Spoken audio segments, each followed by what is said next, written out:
সূরাতুস সাফ 61 নম্বর সূরা 2 নম্বর আল্লাহ তাআলা বলেন, ইয়া আইয়ুহাল্লাযীনা আমানু লিমা তাকুলুনা মা লা তাফআলুন, হে ঈমানদারগণ তোমরা এমন কথা কেন বলো যেই সমস্ত কথা তোমরা নিজে বাস্তবায়ন করো না। তোমরা এমন কাজের কথা কেন বলো যেই সমস্ত কথা কাজ তোমরা নিজেরা না করো। এখন আমি যদি আপনাদেরকে হকের কথা বলি, এইখানে দাঁড়িয়ে দাঁড়িয়ে যদি আপনাদেরকে আমি ভালো কাজের উপদেশ দেই, অন্যায় থেকে দূরে থাকার জন্য কথাবার্তা বলি, এখন এই কথাগুলো যদি আমি নিজে না আদায় করি, নিজে পালন না করি, আল্লাহ রাব্বুল আলামিন আমার জন্য জাহান্নাম তৈরি করে গেছেন। তার প্রমাণ রাসূল সাল্লাল্লাহু আলাইহি ওয়াসাল্লাম বলেছেন, সহিহ বুখারী 3266 নম্বর হাদিসের বর্ণনা।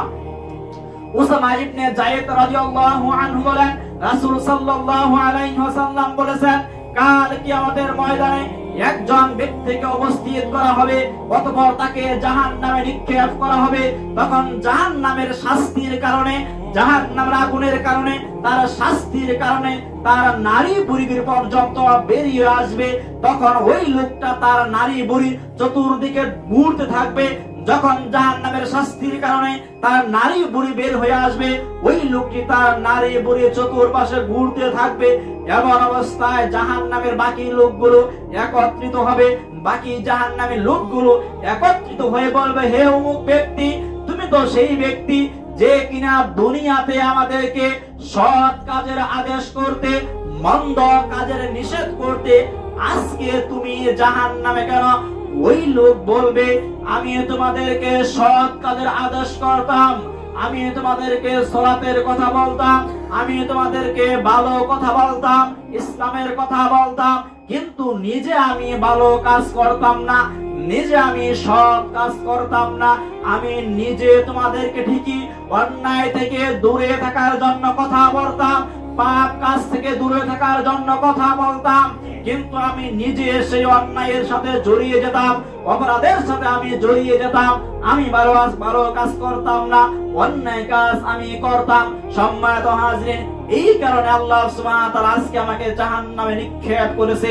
সম্মানিত উপস্থিতি, তাহলে যারা মানুষকে ভালো কাজের আদেশ দিবে, যারা অন্যায় থেকে মানুষকে নিষেধ করবে, সর্বপ্রথম তাদের কাজ হচ্ছে নিজে বাস্তবায়ন করতে হবে, নিজে আমল করতে হবে।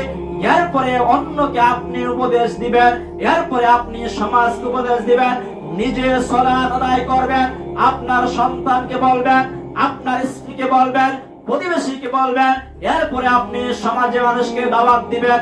আর যদি আপনি নিজে ভালো কাজ না করেন, নিজে সত্যের পথে না থাকেন, মানুষকে আপনি বলতে পারেন না, তাহলে এই হাদিস থেকে বোঝা যায়, এই হাদিস থেকে এটাই প্রমাণিত হয় যে দুনিয়ার মাঝখানে সবচাইতে ঝুঁকিপূর্ণ জায়গায় আলেম সমাজ রয়েছে, সবচাইতে বিপদ জায়গায়, বিপজ্জনক স্থানে আলেম সমাজ রয়েছে।